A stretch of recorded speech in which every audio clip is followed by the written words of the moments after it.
Hello friends and welcome to my job post channel. और आज हम व्यापम द्वारा पिछले कुछ सालों में पूछे गए जनरल मैनेजमेंट यानी कि सामान्य प्रबंधन के जो प्रश्न हैं उनको देखेंगे।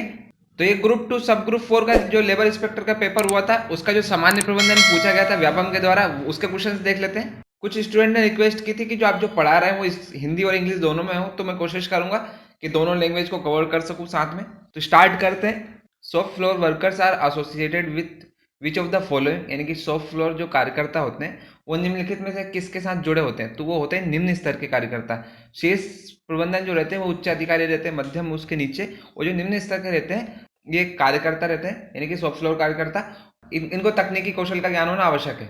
विच of the following is not a source of working capital, यानी कि निम्नलिखित में से कौन कार्यशील पूंजी का स्रोत नहीं है। तो ये है अनसिक्योर्ड टर्म लोन्स, यानी कि असुरक्षित आवधिक ऋण।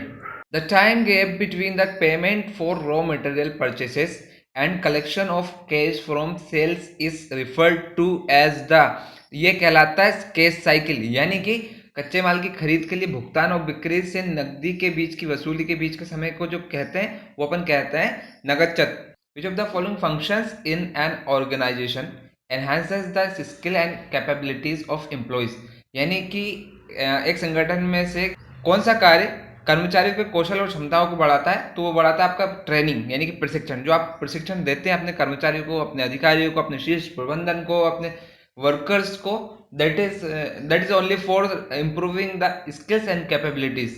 विच of the following steps is necessary in HRP, यानी कि human resource planning process every year to incorporate changes in it to make a more useful, यानी कि HRP यानी कि मानव संसाधन योजना प्रक्रिया में प्रत्येक वर्ष निम्न में से कौन से चरण आवश्यक है जो उसमें परिवर्तन को शामिल कर उसे अधिक उपयोगी बनाते हैं।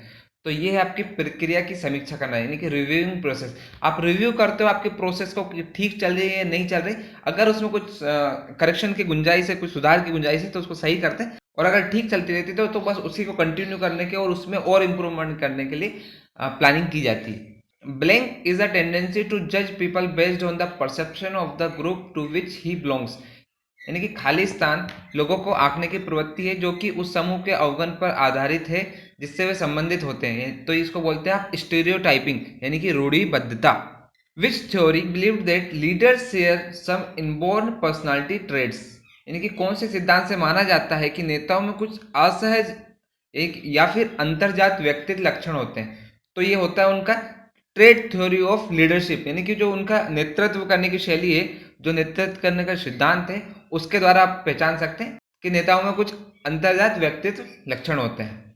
The practices and policies of government refers to, यानी कि सरकार की नीतियां और कार्य इसे संदर्भित करती है। तो ये करती है आपके इकोनॉमिक इन्वायरमेंट को, यानी कि आर्थिक पर्यावरण को। Which of the following is used to measure and correct activities of subordinates to ensure that in events conform to plans, निम्न में से किसका प्रयोग अधीनस्थों की गतिविधियों को मापने और सही करने के लिए किया जाता है जिससे यह सुनिश्चित हो सके कि कार्यक्रम योजनाओं के अनुरूप है या नहीं। तो ये आप करते हैं कंट्रोलिंग के द्वारा, नियंत्रण के द्वारा। ये देखते हैं कि आपके द्वारा जो प्लानिंग की गई है वो ठीक ढंग से प्रभावशाली है या नहीं, उसका क्रियान्वयन ठीक से हो रहा है या नहीं। Blank refers to number of subordinate a superior can manage effectively, यानी कि किसके द्वारा अधीनस्थ कर्मचारियों की संख्या को संदर्भित करती है जिनका प्रबंधन प्रभावी ढंग से वरिष्ठ कर सकता है। तो ये कर सकता है आपका स्पैन ऑफ कंट्रोल, यानी कि नियंत्रण विस्तृति। Purchase of machinery is an example of, यानी कि जो आप मशीन खरीदते हैं ये किसका उदाहरण है। तो ये है आपका कैपिटल एक्सपेंडिचर, यानी कि आपके जो पूंजी खर्च होती है, व्यय होती है, उसका उदाहरण है ये।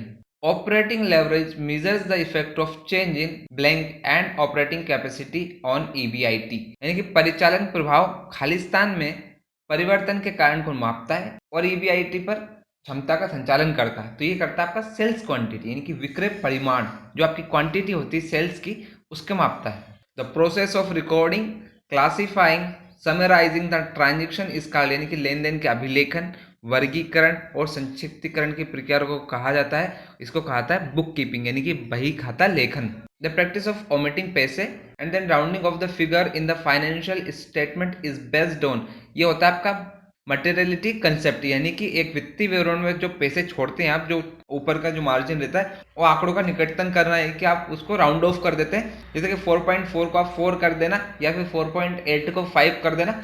किस पर आधारित होता है, ये आपका होता है माध्य अवधारणा पे। Which of the following given statements are true और फॉल्स, इनमें से कौन से जो स्टेटमेंट दिए गए हैं, वाक्य दिए गए हैं, वो सही और गलत हैं।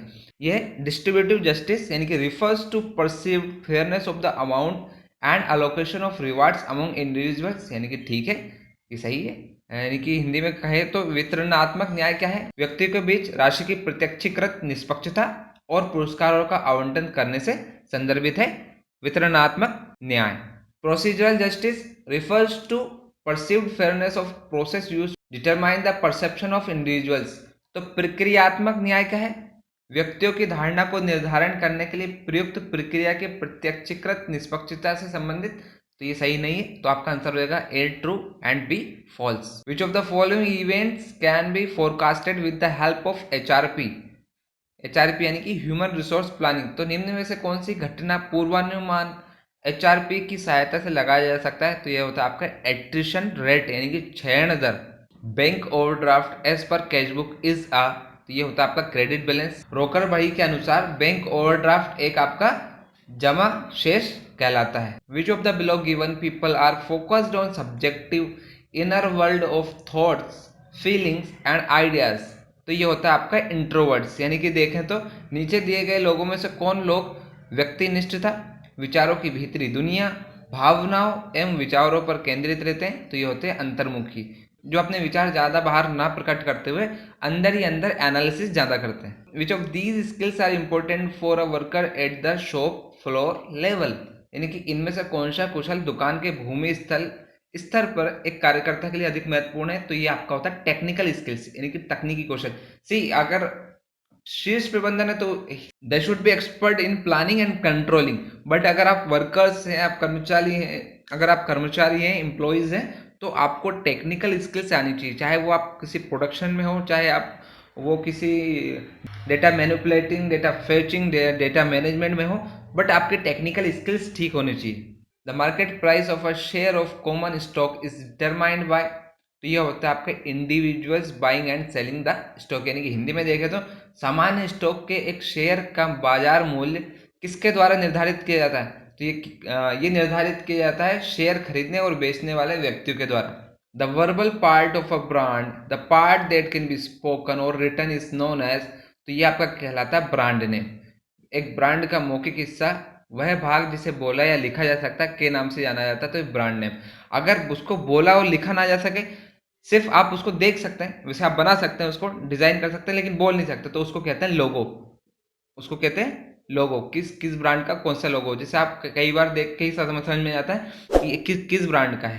Blank coordinates a complex set of activities to accomplish important non recurring goals, तो ये होता है आपके प्रोग्राम्स, यानी कि महत्वपूर्ण अनावर्ती लक्ष्यों को पूरा करने के लिए गतिविधियों के एक जटिल सेट का समायोजन कौन करता है? ये करते हैं आपके कार्यक्रम। प्रॉफिट, सन्ड्री क्रेडिट, सन्ड्री डेब्ट and the like can be measured through, it can be measured through financial control system. लाभ विविध देनदार, विविध लेनदार और इनके समान रूप वित्तीय नियंत्रण प्रणाली के माध्यम से मापित किए जा सकते हैं। Process of designing and maintaining environment in which individual working in groups effectively employ resource is called management, यानी कि वातावरण के रूपांकन और रखरखाव की प्रक्रिया जिसमें समूह में कार्य कर रहे व्यक्ति कुशलता पूर्वक संसाधनों का प्रयोग कर रहे होते हैं कहलाते हैं प्रबंधन। Capital invested by the owners is shown as a liability in the balance sheet due to blank in accounting, यानी कि लेखांकन में खालिस्तान की वजह से मालिकों द्वारा की गई निवेश की पूंजी को बैलेंस शीट में एक देनदारी के रूप में दिखाया गया है। तो ये दिखाया जाता है सेपरेट एंटिटी कंसेप्ट के द्वारा, यानी कि पृथक सत्व अवधारणा। अब एक और लेबर इंस्पेक्टर का पेपर देख लेते हैं, जिसमें सामान्य प्रबंधन के प्रश्न देखेंगे। What term is given for the details on the application form that normally includes a candidate's name, date of birth, gender, marital status, address, etc. तो ये कहलाती है आपकी पर्सनल इन्फॉर्मेशन, यानी कि आवेदन पत्र पर विवरणों के लिए क्या शब्द दिया जाता है, जिसमें सामान्य रूप से उम्मीदवार का नाम होता है, जन्म तिथि होती है, लिंग, वैवाहिक स्थिति, पता आदि शामिल होते हैं। तो ये आपकी कहलाती व्यक्तिगत जानकारी यानी कि personal information. The primary function of accounting is, तो ये होती है आपकी रिलेटेड टू फाइनेंशियल ट्रांजेक्शन। लेखाकरण का प्राथमिक कार्य होता है आपका वित्तीय लेन देन से संबंधित जितना कार्य होता है वह लेखाकरण का प्राथमिक कार्य होता है। Contingent liabilities appears in the, यानी कि आकस्मिक देयताएं किसमें दिखाई देती है? तो ये आपके बैलेंस शीट में दिखाई जाती है, तुलन पत्र के लिए लेखा पर नोट्स जो होते हैं उसमें दिखाई देती है। The decision function of financial management can be broken down into the decisions. तो ये होते हैं आपका investment, financing and asset management, यानी कि वित्तीय प्रबंधन का निर्णय प्रकार निवेश, वित्तीय और परिसंपत्ति प्रबंधन निर्णयों में खंडित किया जा सकता है। Which of these areas of training equip an employee to deal successfully with the problems he she is facing. तो ये आपकी ट्रेनिंग कहलाती है प्रॉब्लम सॉल्विंग ट्रेनिंग, यानी कि प्रशिक्षण के इन क्षेत्रों में से कौन एक कर्मचारी को उसकी समस्याओं को सफलतापूर्वक निपटान करने के लिए तैयार करता है। तो ये आपके समस्या समाधान प्रशिक्षण कहलाता है इसको, यानी कि जो भी एम्प्लॉयज़ की, वर्कर्स की जो भी आपकी प्रॉब्लम्स रहती है उसको कैसे डील करना है, उसके लिए उनको प्रॉब्लम सॉल्विंग ट्रेनिंग प्रदान की जाती है। Combined leverage measures the impact of change in contribution on EPS. EPS क्या होता है आपका? ये होता है अर्निंग्स पर शेयर, योगदान में परिवर्तन के प्रभाव को मापती है अर्निंग्स पर शेयर पर। Trial balance should always tally due to the rule of, यानी कि इस नियम के अंतर्गत ट्रायल बैलेंस यानी कि शेष परीक्षण का मिलान हमेशा होना चाहिए। Every debit has a corresponding credit, यानी कि प्रत्येक डेबिट का एक तदनुरूप क्रेडिट होता है। A bank reconciliation statement is prepared with the help of, ये होता है आपका bank column of cashbook and bank statement, यानी कि एक बैंक समाधान विवरण को की सहायता से तैयार किया जाता है। तो ये आपके रोकड़ बही के बैंक कॉलम और बैंक के विवरण के सहायता से तैयार किया जाता है। अब बैंक रिकंसिलिएशन स्टेटमेंट क्या होता है? It is a summary of banking and business activity that reconciles at entities bank account with its financial records. The statement outlines the deposit, withdrawals and other activities affecting a bank account for a specific period. Bank reconciliation statement होता है, उसमें bank की जितनी financial record होते हैं वो होते हैं, उसमें आपके डिपॉजिट्स होते हैं, विड्रॉल्स होते हैं और जितने भी अदर एक्टिविटीज होती है वो उसमें दर्ज की जाती है। People perform better in their jobs when they are given supportive feedback and this comes under need for affiliation, यानी कि लोग अपने कार्य में बेहतर प्रदर्शन कब करते हैं? जब उन्हें सहायक प्रतिक्रिया दी जाती है। और वे किसके अंतर्गत आते हैं? ये संबंधन की आवश्यकता के अंतर्गत आते हैं। Job classification such as CEO, president, vice president, executive director are associate with which of the following. तो ये आपके कहलाते हैं टॉप मैनेजर्स, यानी कि नौकरी के वर्गीकरण में देखें जैसे सीईओ, राष्ट्रपति, उपराष्ट्रपति, कार्यकारी निदेशक के रूप में निम्न में से किसके साथ जुड़े रहते हैं? तो ये आपके होते हैं शीर्ष प्रबंधक। Sources and uses of funds statements are examined as a part of a fund flow analysis। इसका आंसर होगा a fund flow analysis, यानी कि धन वक्तव्यों के उपयोगों और स्रोतों को निधि प्रवाह विश्लेषण के हिस्से के रूप में परीक्षित किया जाएगा। The required rate of return that the debt investment must yield to protect shareholder interest। तो ये होता है आपका कॉस्ट ऑफ डेब्ट, यानी कि प्रतिफल की आवश्यक दर जो कि ऋण निवेश को शेयर धारकों के हितों का संरक्षण करने के लिए बनाई जानी चाहिए। तो ये आपकी होती है ऋण की लागत।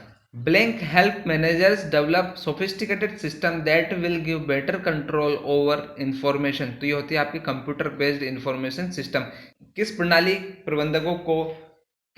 के अंतर्गत प्रबंधकों को परिष्कृत प्रणालियां विकसित करने में मदद करता है और उससे सूचना पर बेहतर नियंत्रण मिलने का कार्य करता है। तो वो होते हैं आपके कंप्यूटर आधारित सूचना प्रणाली। Capital expenditure will be reflected in, यानी कि जो आपके पूंजीगत व्यय होता है वो किस में दिखेगा, किस में परिलक्षित होगा? वो हो गया आपका बैलेंस शीट, यानी कि तुलन पत्र में। Who introduce the formula for determining optimum span of control. तो ये नियंत्रण विस्तृति को निर्धारित करने का सूत्र किसने प्रतिपादित किया? तो ये क्या? वीए ग्रेक्यूनास ने। विच of the following is not true. तो निम्न में से कौन सही नहीं है? देखते हैं ऑप्शंस में। Money value decreases with time due to inflation, यानी कि मुद्रास्फीति की वजह से समय के साथ मुद्रा का मूल्य कम हो जाता है। ये बिल्कुल सही बात है। इसमें पूछा गया कौन सा सही नहीं है, तो ये हमारा आंसर नहीं होगा, लेकिन ये जो स्टेटमेंट है ये सही है। Individual prefers to consume now rather than in future because of decrease in money, यानी कि मुद्रा मूल्य में कमी के कारण व्यक्ति भविष्य की तुलना में वर्तमान में उपभोग करना पसंद करता है। जैसे कि आप अगर आपसे पूछा जाए कि आज आपके पास 10,000 रुपये है और इनको 10 साल बाद खर्च करना पसंद करोगे या फिर आज, तो आप बोलोगे 10 साल बाद तो इसकी वैल्यू ही नहीं बचेगी। 10 साल बाद तो ये इनकी वैल्यू शायद 3-4 हज़ार बचे। आज जिस 10,000 में आप बहुत सारा सामान खरीद सकते हो, उसमें आज से 10 साल बाद हो सकता है शायद 3-4 हज़ार का सामान ही खरीद पाओ आज की वैल्यू के हिसाब से। तो एक व्यक्ति जो होता है वो वर्तमान समय में खर्च करना ज़्यादा पसंद करता है, बजाय इसके कि वो फ्यूचर में रखे उस मनी को, क्योंकि उसकी वैल्यू कम हो जाती है। Money does not have time value, यानी कि मुद्रा का कालांतरण, यानी कि मुद्रा का कालांतराल मान नहीं होता है। तो ये गलत स्टेटमेंट है, लेकिन हमारे क्वेश्चन के हिसाब से ये सही है, क्योंकि उसमें पूछा था कौन सा सही नहीं, तो ये सही है। Value of money is different at different point of time, यानी कि पैसे का जो मूल्य होता है वो अलग अलग समय पर अलग अलग होता है। Which of the following is the source of funds, यानी कि निम्नलिखित में कौन सा निधि का स्रोत है, तो सेल ऑफ बिल्डिंग, तो है बिल्कुल इमारत की बिक्री आपका सोर्स ऑफ फंड है। इशू ऑफ शेयर्स, ये भी आपका सोर्स ऑफ फंड है, शेयर जारी करना। टर्म लोन बोरोड, तो ये भी आपका सोर्स ऑफ फंड है, यानी कि आपका सावधि ऋण लेना। तो उपरोक्त सभी यानी कि ऑल ऑफ द अबव आपका सही आंसर हो जाएगा।